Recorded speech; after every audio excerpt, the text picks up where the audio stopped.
At the US Grand Prix, there was something many Formula 1 fans didn't really like: off-track drama. The HAAS team protested against the car of Fernando Alonso, and later on the FIA said that Alpine's evidence was inadmissible. So hello and welcome to Forward Motorsports, and today we're going to tell you how Fernando Alonso got his 7th place back.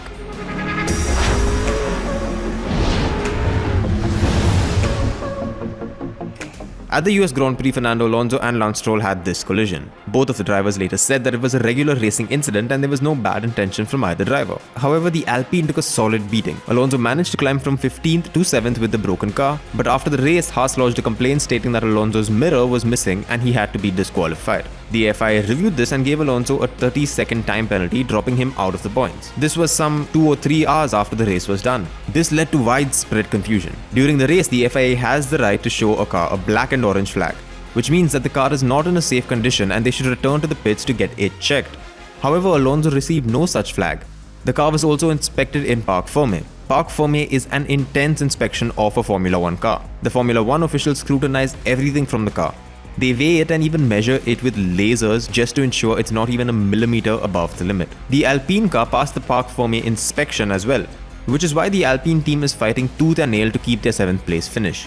However, the FIA was in the mood for legal games. The first thing they did was allow HAAS an additional 30 minutes after the race to file a protest. This was 30 minutes over the limit. Then at the hearing in Mexico, they mentioned that Alpine had launched their protest after 68 minutes, which was 8 minutes over the limit. But wait, there's more. Then they said that Alpine should not have filed a protest with them, but rather with the FIA International Court of Appeal. Then they said Alpine had the right to review if there was any new evidence. And Alpine did come out with all guns blazing. Alpine sporting director Alain Permain said that the HAAS team should not have been given an extra 30 minutes to file the protest, unless it was impossible for them to do so normally. He went on to give the FIA an Oxford definition of the word impossible just to prove his point. Impossible being something that cannot happen or be achieved.